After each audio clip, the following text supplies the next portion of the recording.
of my favorite stories is actually well captured in my second book, Chief Joy Officer, and is the story of Amy Ferrero, the VP of Claims at Mass Mutual Corporation. So here's a top leader. I gave one talk on joy, and she took one message out of that talk that I tried to leave behind with them. And that was the simple adage of run the experiment. Try stuff without overthinking it. Take action versus take a meeting. Run the experiment. And she did. She called me back 6 months later and she said, Rich, I got to show you what happened here. And so I went back and she said, Rich, we're going to go see claims. It's about a 100,000 square foot facility. And she said, when we get there, you're going to see helium balloons. I said, oh, fun. What are you celebrating? She goes, nope. Everywhere there is a balloon, a desk with a balloon taped to it, is a declaration by the person sitting at that desk. I'm running an experiment. Come talk to me about it. And I'm looking across this room and there are balloons as far as the eye could see. Same humans that I saw 6 months ago, same paychecks, same capital equipment, tremendous lift in human energy, just because one leader said, I trust you, go try stuff, you'll do the right thing.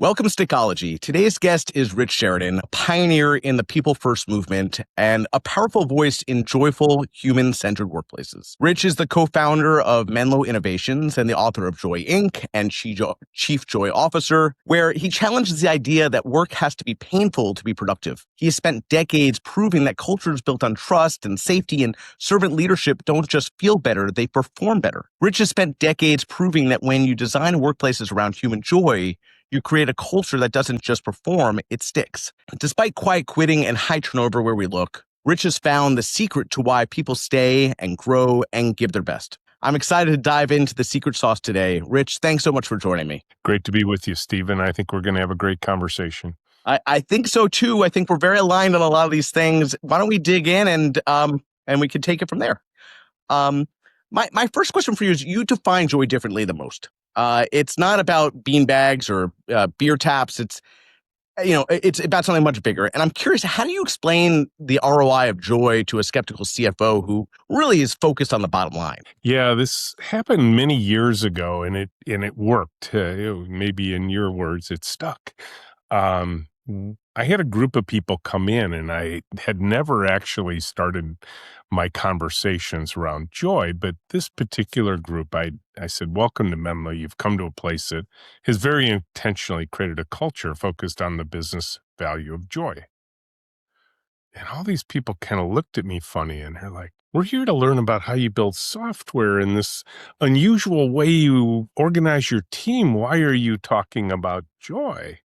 What difference would joy make? And I said, well, let's say you were bringing us a project, right? That's what we do for a living. We design and develop custom software for a living. I said, pretend for some weird reason, half of my team had joy and the other half didn't. Which half would you want working on your project? And they said, well, we'd want the joyful half, of course. I said, why? Why would you care? What difference do you think it would make? And they said, well, they'd be more productive. They'd be more engaged. They'd care more about the outcome. They'd produce higher quality. They'd be easier to work with. And I said, great.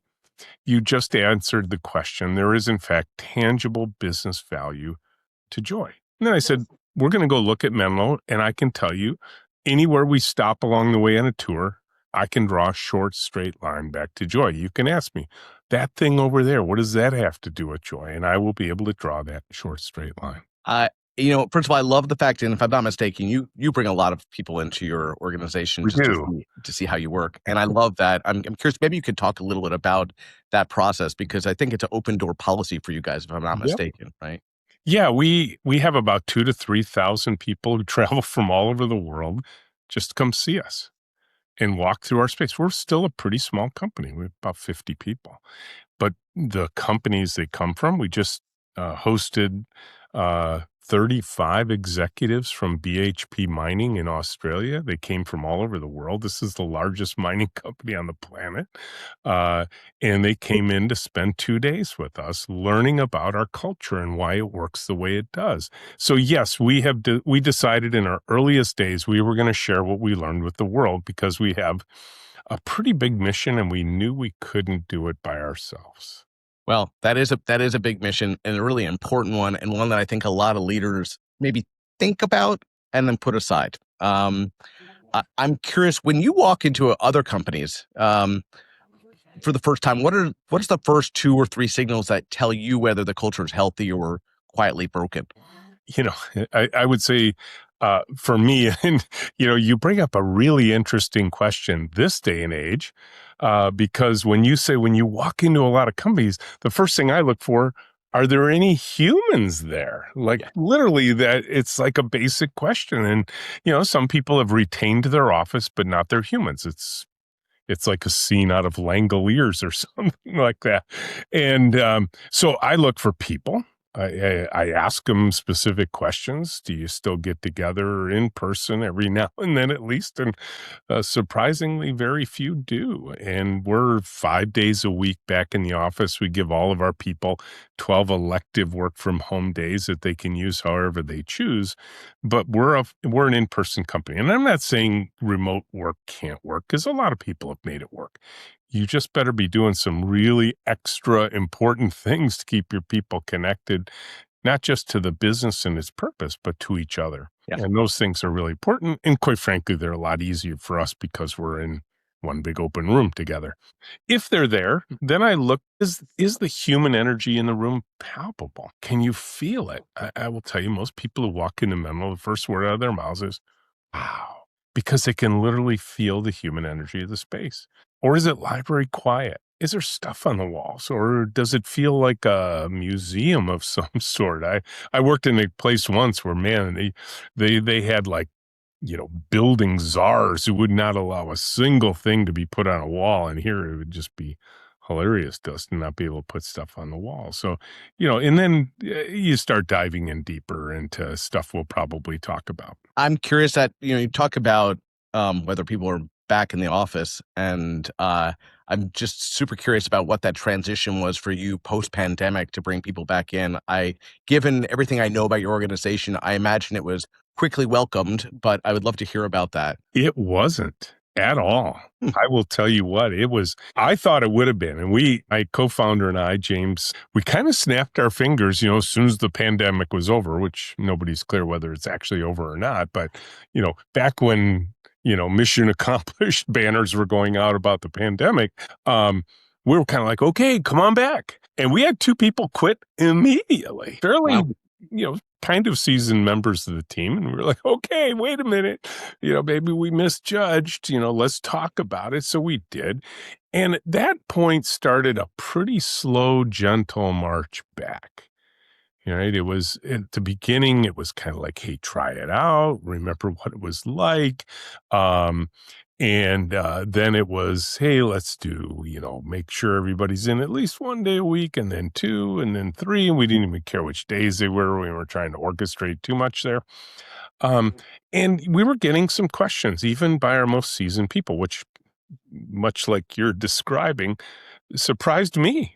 I Yeah. thought, oh, they'll all get it, right? Won't they? Of course they will.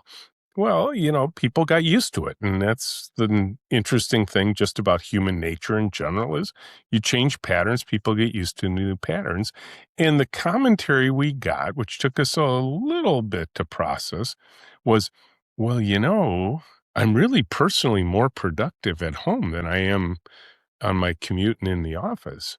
Why wouldn't we stay? And finally, James and I came to the rationalization. We realized, we told the team, we've never cared about personal productivity.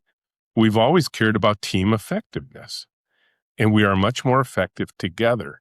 And people started to get it. Look, everybody knew that there was something we lost when we all disappeared and went home and we only had this.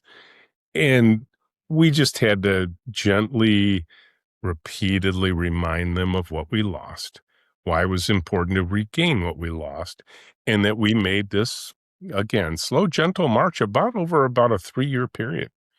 Yeah, well, look, one of the things I love about your recount of that story is, um, it was thoughtful in your approach, right? And It certainly, eventually was. I wish I could say it was thoughtful right at the beginning, but I was like you. It's like, of course they want to be back here. Who wouldn't be? This is Menlo, for goodness sakes. well, and And that's we what's did, hard, right? and we When you did have what? a culture and a community that thrives off of each other and supports one another. That's what, as a leader, you would think everyone would want. But your point's very well taken. That people get used to change, and it is what it is. Well, You and you are we humans are complex. So we we're are never like there are very few things any of us are like black and white certain about. Like, I want X, but I don't want Y. It's like, oh, I want this part of X and I want this part of Y, and I'm not sure they ever mesh together. And we just had to remind them. And quite frankly, we had a couple of people who were kind of dyed in the wool work from home folks, and they started thanking us later for having pried that rusty nail out of the board, because they were like, yeah, I didn't really have much human contact over the last couple of years, and now I appreciate having it again. yeah. Well, that time impacted all of us, unfortunately, in a very dark Mhm. way, I think. I think that y y you your approach, maybe to your point, maybe not immediately, but over time, was very thoughtful, though. And that aligns in many ways with something that I know you've talked about and I talk about, which is servant leadership and thinking about your team and how can you support them as opposed to demand certain actions, right? How can you appeal to them? How could you make them the best them that they can be, right? And so I think that term servant leadership is it's often misunderstood as either being too soft or or not having full command. How do you define the strength in leadership without slipping into control or ego, if you will? Well, I think often the missing piece in a lot of those kind of conversations is the purpose statement that many companies might have on a poster somewhere, but the dots often aren't connected. And there's a lot of companies that do connect the dots really well.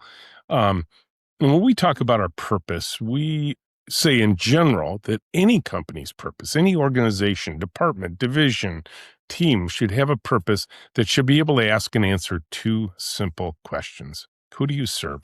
And what would delight look like for them? And if we can keep ourselves aligned first externally, because I think the mistake we often make with servant leadership kind of models, and that is we become so inwardly focused, we forget why we're here. Why are we together? What are we Right. trying to accomplish? What kind of change are we trying to make in the world? And if you start with thinking about who do we serve externally, and for us, we have this big crazy mission. We want to end human suffering in the world as it relates to technology. And we want to do it for a lot of people, the people who pay for software, the people who do the software, and mostly, or more, most decidedly for the people who use the software. Then you start to realize, how do we need to serve each other in order to accomplish that goal? And what I will say in general, and I'm guessing we'll dive into details on this, is when you start making those kind of decisions and you don't begin reflecting on all of the concrete steps of traditional HR, you're not going to get the culture you expect. You're not going to get to the style of servant leadership that you can use both externally with your customers as well as internally with your team. And so we had to rework every element, every step of traditional HR. How do you recruit? How do you interview? How do you decide and select? How do you onboard? How do you promote? All that kind of stuff. And I think that is often the case, whether you're a team of 50 or you're a team of 50,000. The purpose that's defined in the boardroom is so often not translated down to the behavior of the everyday employee on a day-to-day basis. And I think part of the challenge is that you have this middle management who, in theory, should be empowered and taught to really be that glue between what is on that poster and what is done on a day-to-day basis, but they're not trained to do that. So, I think that's a big part of the challenge that many companies have, right? Yeah. Well, and I think, sadly, they're also not incentivized to do that. That's fair. That's fair. Reward systems, and I'm not even talking about the financial stuff, because most of the things we humans really grab onto are I mean, the finance is interesting, and there's moments where like, yes, I got the big raise or I got the stock options or some, but it's the everyday stuff. Yeah. What's my title? What's my span of authority? What does my office look like?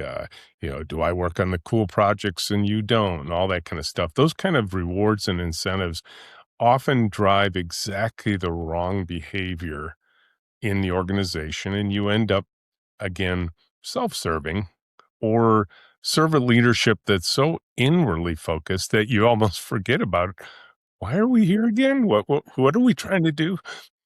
I'm curious, Rich, as you think about your path as a leader. One, you might say, well, this has been your approach from day one. But if it hasn't, could you talk about what you've had to learn or unlearn over time to get here? Yeah, I think I had a great start in the technology profession just when I was actually still in high school. This was back in the early 70s, so I'm an old guy now. And I would say that my career, I could probably look at it and say, ooh, good chunk, bad chunk, good chunk, bad chunk, along the way. And all the transitions between them. And I was explaining this to my daughter not too long ago, who just got promoted into management. And she told me, she says, Dad, I'm reading your books because I want to be a leader like you. And I said, well, did you read the pain-filled part? She goes, yeah, I don't want that part. I'm like, well, honey, I'm not sure you can get to being a great leader without some of the pain. I said, because you learn a lot from the negative experiences. And I did. And quite frankly, a lot of times what you learn is, I don't want to be like that, but I was like that because it was sort of in vogue to be the be all tell all genius in the room leader.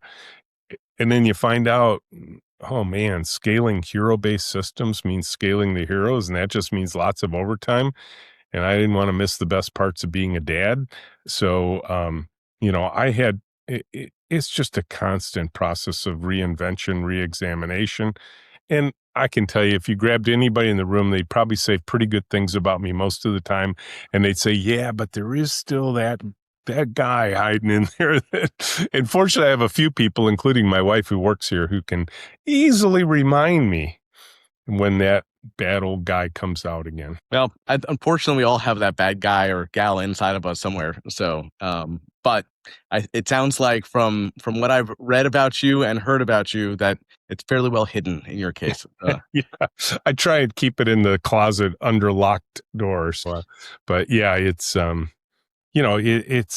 would say the moments I've grown the most when I acknowledge that I needed to be a different kind of leader at a certain point. Yeah, well, I think that is the form of a great leader, someone who's listening and self-reflecting and working to improve themselves in order to support their team. In my mind, uh, totally different track. I want to ask you about as a technology company. I'm kind of intrigued. If I'm not mistaken, you guys have replaced things like digital tracking tools with with a high touch analog systems. Can you talk a little about that? And what went into that, and why you've taken that approach? Yeah, I think one of the fascinations when people come in to visit is, yes, we have a lot of stuff on our walls, and some of them up high are posters that are very inspirational sayings that we've ourselves have either created or captured that inspire us, as opposed to the more traditional sort of motivational posters that seem to come out of a motivational mill of some sort. Um, but the low artifacts are actually ones that run our projects, and when people see those, there's like this that's interesting and cool, but my God, you're a software company. You're using paper, like the handwritten index cards are on software. And we're like, yep. And they're like, why?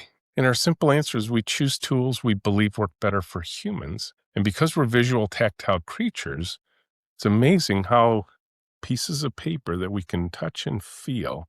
And the index card constraint is interesting because it's like the old adage in life. I was gonna tell you a short story, but I didn't have time, so I told you a long one. And the trouble with long stories when you're trying to build software is nobody actually reads the whole story. And so you end up cherry picking a little bit and implementing the wrong thing. And then you find out you did it wrong. And everybody's like, well, didn't we tell you? And like, well, yeah, I guess I see it here on page 49. Like, I didn't read up that far in. So getting to the point, having it out on the wall, because the trouble with a lot of the electronic systems is they're usually buried behind a password. There's usually only a select few who actually know how to use the tools. So you don't have the broad collaboration with all the stakeholders that we get with these simple paper-based tools that we use. And yes, we do use electronics as well. So we're not total Luddites, but our preferred mechanism are these simple paper-based tools. Is it true that you guys have people sharing computers as well in your organization? That's probably the thing most people see first, right? Or once we introduce them to the concept, like look around in the room and you're going to see two people sharing one computer all day long. It's called paired programming, but we extend it well past programming. And we're not unique in the world for this, but we're probably one of the longer running experiments, maybe at this point, 25 years in, we may be one of the longest continuously running experiments in pair programming. Um, but we just, yeah, I mean, we could dedicate the whole hour just to that subject. But yes, we not only pair, we assign the pairs and we switch them every 5 working days at least. Oh, wow. That's really interesting. We don't want to make the entire podcast about this, but I am curious, what are some of the benefits that come out of that? Yeah. So, a simple adage, two heads are better than one when solving problems. You're always going to get a better answer when you and I are looking at a problem together than if I'm working on it till I get stuck and I'm like, hey, Steven, come on over here, take a peek, but I'm pulling you away from your work. So you've got that dynamic tension where all you want to do is get back to whatever it was you were working on. But because we're paired on it together, it is our shared work together. And then I type and we teach the team how to do this. They have to think out loud. So I can't just be thinking in my head. I have to say, hey, Steven, here's where I'm going next. This is what I'm thinking. This is how I think this will solve that problem. And you're listening and you're asking me questions and you're probing. And then the keyboard switches over to you and we switch it back and forth. Keeps human energy really high all day long. And it's can be a little bit exhausting at the same time. But what really you get, there's so many different things. I'll just try and tick them off quick. One is just an incredible increase in quality, like through the roof increase in quality, right? Because you make a mistake and I catch it right then and there. That is, oh my gosh, you can't imagine in software how much you save when you catch a problem in the moment versus 3 months later when 14 of your customers are complaining. Think CrowdStrike and other things that have shut down the planet for several days. And so the other thing you get is no singular tower of knowledge. You and I are sharing I information. think we also lose multitasking. Because you guys are hyper focused on the same thing and really on a mission to accomplish something, and you have a higher level of collaboration you could probably experience any other way, right? Yeah, and there's so many facets to what we're talking about, but I remember one time somebody walked in, they said, gosh, it's really weird, Rich. I look around the room and I don't see people doing this. Right. Like, well, let's go talk. And I remember one of our team members said, oh, yeah, I can't be on my phone. I'd be letting my pair partner down. And the executive is like, oh my gosh, that alone would save 50% of the lost labor that we have if people aren't playing with their devices all day long. It's just not possible here. Well, I think I need to figure out how to implement that at my dining table with my kids. So there you go. Yep. Rich, we see, and I imagine not at Menlo, but in cross industries, lots of quiet quitting and job hopping these days. And I'm curious from your experience, what makes employees stick around emotionally even when things get hard? Yeah, well, I think number one,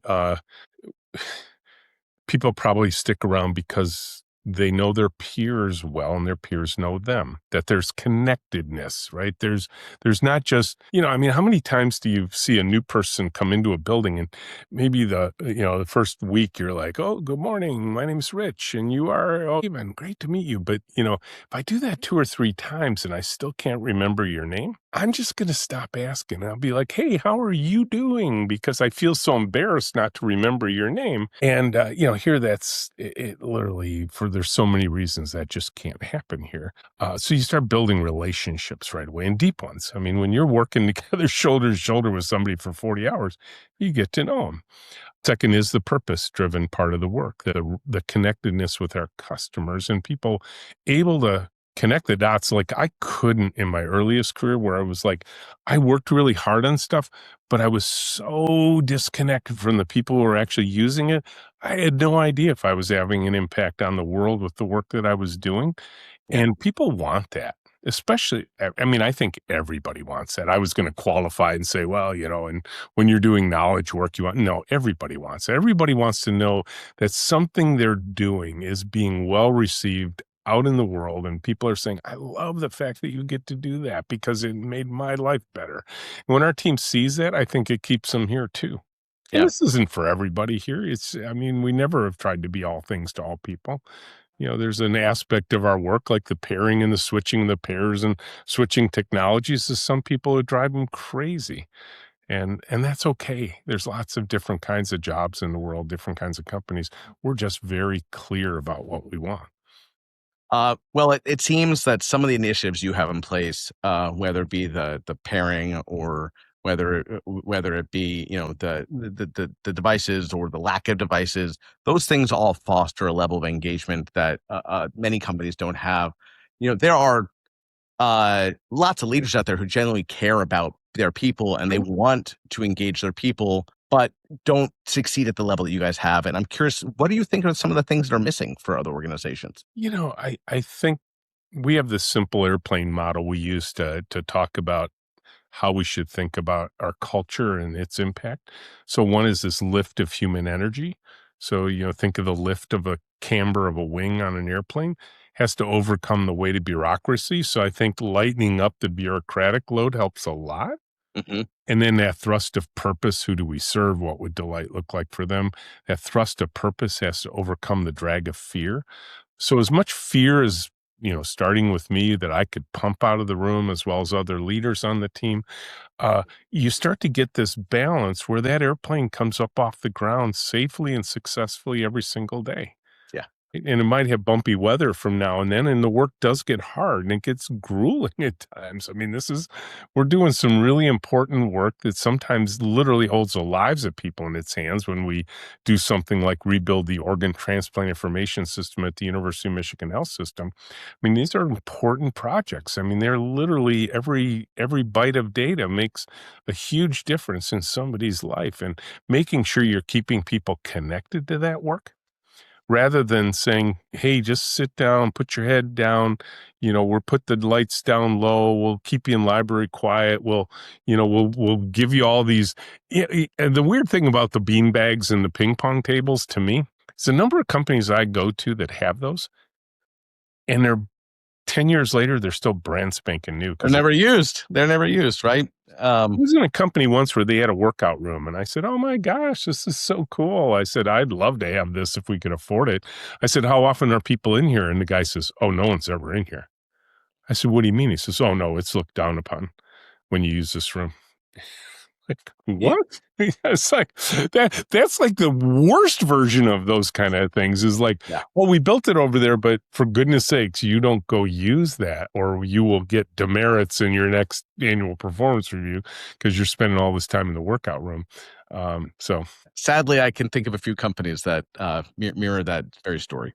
Um, it's, uh, I mean, there's so many of these stories that, at first when I got hit with them, I thought they were unique. And then you just go visit more and more and you realize, no, this is like actually the common thing, not the uncommon. uh, Rich, a few minutes ago, you kind of touched upon the word fear. And, I think about one of the roles of a leader is to set the temperature in the room and to really uh, help people know that they're in good temperature and they're in good, environment where they can be the best selves that they can be and make mistakes and learn from them and have learning moments. Um, Fear can often be a silent killer of innovation. And I'm curious, how do you think fear shows up in workplaces that claim to be high performing, especially when leaders unintentionally reinforce it, you know? Well, let's talk about the worst version of this that that it's still pervasive today, which just amazes me, is the forced ranking system that people use to rank their people from top to bottom, and you cut the lowest 10% every year. And there's still some top leaders at big organizations who believe that's healthy. I Yeah. don't know. And it's like, really? Like, you do know that system is probably the easiest thing on the planet to game, right? Like, I don't, now I'm like, I don't have to run faster than the fear tiger. I just have to run faster than Steven, and I can throw Steven under the bus in the lunchroom when the CEO's there, and like, how's that project Steven's working on? I hear it's not going very well, and he seems really nervous, but he won't tell anybody about it. And then I just walk away after I drop that bomb, and then all of a sudden Steven's getting, he's down at the 9% level, and the next day he doesn't have a job, and he's like, what the heck just happened here? Oh, Rich, you wouldn't do that to me, would you? No, never, unless somebody told me I was going to lose my job, and then All right. Fair enough. I got mouths to feed at home, Stephen. No, that look, I was at GE for a handful of years, actually under Immel, but right after Welch was, leading, and certainly that 10% was still front and center in their culture. And Yeah, well, we convince ourselves those kind of things are either necessary or good or something like that. But I think a lot of things happen when I remember once I had this little I clipped it out of a magazine, this little comic strip, one panel comic strip, and it showed a leader sit down at a chair, and there was like these big monolithic stones like dominoes, but they were all huge stones. And as he got up, he pushed the first stone, and then, clunk, clunk, clunk. But there were so many of them, it was going to take a while for them all to come around. And the last one was like right next to him on his other side. But by the time the stone got there, the next leader was in place, which is probably how Immelt felt at a certain oh, I'm sure. clunk. And, and I think the thing we fail to recognize as leaders is what are some of the long-term, sometimes decades-long effects of decisions we're making, because things don't play out quickly all the time. And you can get inflated stuff all the time that says we're doing well, or you measure the wrong stuff. Right. I think that's where a lot of fear comes in, as we just start measuring the wrong stuff. Yeah, I think that's fair. And obviously, as fear comes in, psychological safety kind of goes right out the door. Well, you don't get people acting, I don't know, they're spending too much of their time looking over their shoulders, trying to figure out who's coming up. I did. I mean, that was one of the hardest parts for me when I was back in my employment career. It was like people stabbing me in the back left and right. And I'm like, oh my goodness, how do I get out of this situation? So, Rich, I'm curious, as you think about obviously the antithesis of what we just discussed, and think about safe environments. What does that look like to you in action? Yeah, again, I think there's a few things that I can do or not do as a top leader, but it doesn't stop with me, of course, but I do have to set a tone.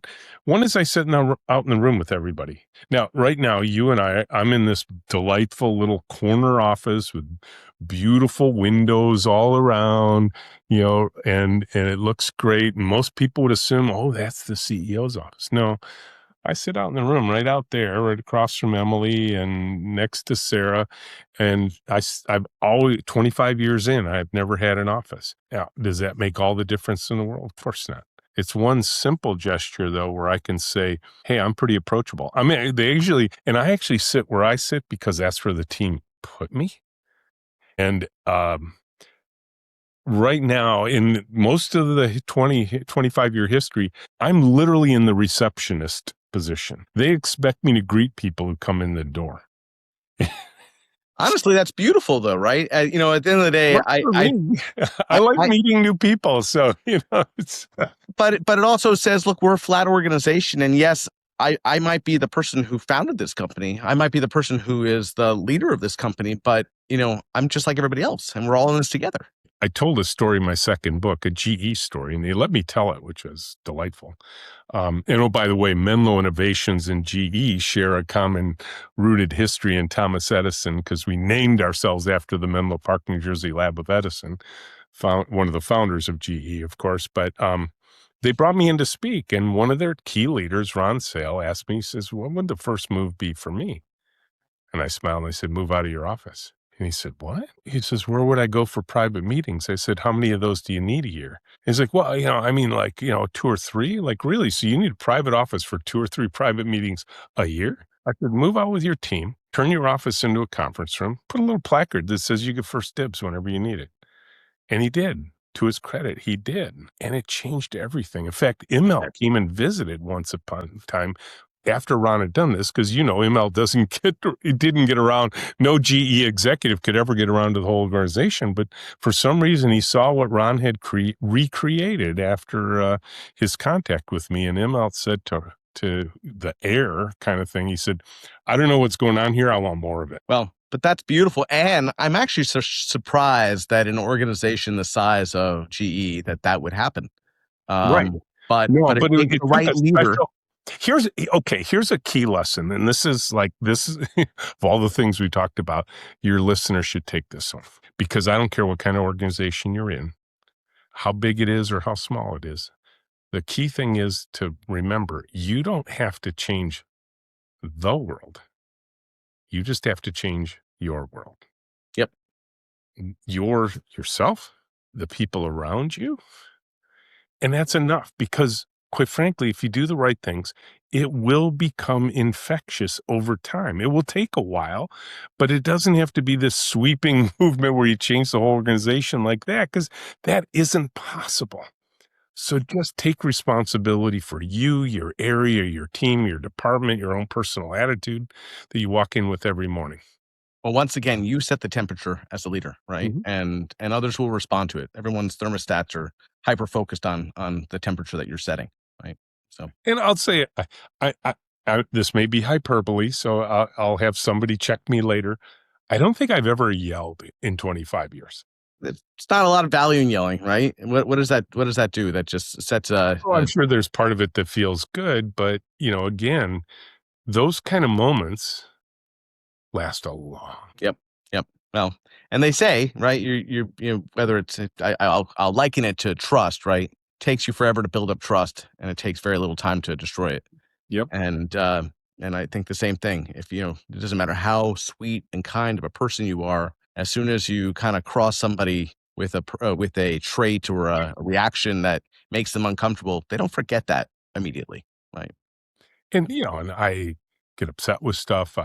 There's stuff that happens that I don't like, and I'll speak into it, hopefully, quickly. But I, I always liked the fable of the north wind and the sun from Aesop's fables. That, the north wind and the sun were arguing who was stronger, and the wind blew and blew and couldn't get the guy's coat off. Sun came out and said, "Let me try." 2 seconds of brilliant warmth from the sun, and the guy took his coat off with no effort. And I just always really appreciated the leadership lesson inside of that story. Yeah, no, that's beautiful. Going back to the GE example you gave, that's a great example of a change that a leader can make or course correct to change the environment that they're in. Can you name a few others that you see often and are things that companies can apply tomorrow? Yeah, one of my favorite stories is actually well captured in my second book, Chief Joy Officer, and is the story of Amy Ferrero, the VP of Claims at Mass Mutual Corporation. So here's a top leader. I gave one talk on joy, and she took one message out of that talk that I tried to leave behind with them. And that was the simple adage of run the experiment, try stuff without overthinking it, take action versus take a meeting, run the experiment. And she did. She called me back 6 months later and she said, "Rich, I got to show you what happened here." I said, awesome. Nobody had ever invited me back to show me what happened. And so I went back and she said, Rich, we're going to go see claims. It's about 100,000 square foot facility. Mass Mutual back then at least processed about $3 billion a year in annual claims. And she said, when we get there, you're going to see helium balloons. I said, oh, fun. What are you celebrating? She goes, nope. Everywhere there is a balloon, a desk with a balloon taped to it, is a declaration by the person sitting at that desk. I'm running an experiment. Come talk to me about it.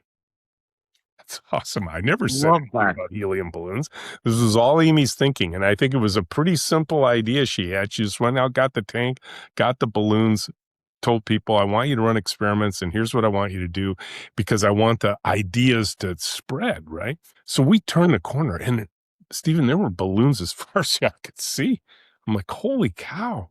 So I run up to Susan's desk. I said, Susan, tell me about your experiment. She just right up and was like, my experiment is I'm the last stop before the check goes out the door. And I got to do 3 steps. I got to do A, B, and C. And trouble is, if I find a mistake at C, I got to redo B, and B's the longest part of the process. So my experiments do A and then C and then B because the order doesn't matter. I'm like, okay, it sounds pretty simple, but she's beaming with energy. And I said, Susan, how long have you worked here? She says, 19 years. I said, have you always been like this? And she face turned into a scowl. She goes, no, I hated my job before.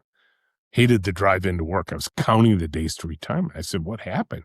She goes, now we can run experiments. I said, really? I said, what was it like before? She says, Rich, every idea I ever brought in, up 5 levels, over, down 5 levels, and back. She says, every idea I ever brought into work died in the vine. She says, after a while, you just stop bringing ideas to work. After a while, you decide, I'll get my joy elsewhere. I'll get it in my kid's school or, my church or something like that. She says, and after a while, you just conclude it's just a job, just a paycheck. I'll count the days to retirement. She says, now I don't even think about retirement. I can't wait to get to work every day. And I'm looking across this room and there are balloons as far as the eye could see. Same humans that I saw 6 months ago, same paychecks, same capital equipment, tremendous lift in human energy, just because one leader said, I trust you. Go try stuff. You'll do the right thing. Now, I know someone's going to get backlash for saying this from somebody, but I can't think of a more boring or mundane type of environment to work in than a claims department. And Right. yet, what you just described brought this level of energy and innovation and probably, hundreds or thousands of employees feeling seen and heard and valued and excited. And how amazing is that? Well, and here's the thing. Let's dig into that first thing you said about it's an insurance company, it's claims department, gotta be boring. But think about what they're actually doing. Somebody lost a loved one. That loved one had the forethought to purchase a policy to at least ease the financial burden of their loss in life. And now these people are in this room making sure that the right person gets the right amount of money for taking care of a life lost, right? Somebody who has a great story to tell about a life well lived. So I think your statement is absolutely correct, and it's how I would think about it too, until you realize the humanity that a life insurance company is working through when they're processing claims. And there was another woman, just to give you a sense of it, who said, I think we took too long to process simple claims. I said, well, how long did it take? And she said, well, for, single beneficiary, clearly paid up policy, it typically took us 30 days. I said, how are you doing? She goes, well, the fastest one we paid out so far is 13 minutes. And I said, congratulations, that's an amazing accomplishment. And she immediately said, oh, not me, Rich. We all had to work together to make that possible. This was a team effort. But think again, if you start connecting the dots between what that 13 minutes versus 30 days meant for the policyholder in one of the most difficult times of their life because they lost someone who obviously cared about them enough to buy that policy, and you start connecting those purpose-driven dots, and then you get the energy as well. Yeah, that's a really well taken point. And the impact that you can have on those people's lives, and especially at a time as emotionally challenging as they're Well, experiencing. It's a great point. and if everybody believes they're living in a bureaucracy, and the person who's making the phone call to the claims department is hit with the bureaucratic mindset of, well, there's nothing we can do about that. It's going to take as long as it takes, and you better make sure all the forms are filled out right. How would you feel about going home at the end of the day, realizing that's how you dealt with somebody who just lost a loved one? Yeah. I don't think it feels good. I don't think the dinner time conversation goes as well with your kids when you're talking about how was your day at work, honey. And so, and I always say, pay attention. Your kids they're listening to you about how you describe your work day. And if it's crappy, you're sending a strong message to them. You got to turn it around so your kids can say, "Oh my gosh, my mom and dad love their jobs." How many kids can say that about the conversations they hear over dinner time? Sadly, not enough. Not even close to enough. And so, yeah. Uh, Rich, my kids didn't in my early trough of disillusionment days. well, it takes time to make a magical place or to make a magical career, and I think it takes also a lot of intention and hard work. But it also takes great leaders who are going to set the right temperature and create the right environment. I love the story of what you told about that claims department, because that's not where I would expect that innovation to come. Right. And what a great story. Um, And just with helium balloons. yeah, Rich, I have one final question for you. If you could leave leaders with one question that they should ask themselves every day or every week to stay people first, what would it be? Yeah, I think the moment for me happened just after I was promoted into a executive position. I brought my daughter into work, and it was one of those take your child to work days, and she watched the newly minted VP work all day. And I asked her at the end of the day, because I figured, what could she possibly see? She was 8 years old. And she said, "What I saw, Dad, is you're really important here." "What do you mean? What did you see?" She says, "What I saw is nobody here could make a decision without asking you first." Hmm. Now, she was dead on accurate. She was very proud of her dad because my dad's the smartest guy in the room. I was instantly mortified. So I guess maybe my mention to your listeners is this: if you find yourself in the position where you at least even think being the smartest person in the room is important, think again. That's great. And I think that's a great piece of advice. And once again, it's funny. I often say that as a small business owner, whether someone is 10 years my senior or 20 years my junior, at the end of the day, everyone comes with a perspective and experience that I don't have. And we can all learn from each other. And it sounds like that's the environment that you have fostered. Well, you've just defined the very essence of why we pair two people and switch them. Yeah, that makes sense. That makes a lot of Different sense. perspectives, learning from each other, and then sharing that knowledge around the team over time. Um, Rich, I plan on implementing a few of the things that you told me today into our organization and trying to experiment with that and see what we can do. And I hope some of our listeners will as well. I've really enjoyed our time together, and I really appreciate some of your advice and stories and lessons learned.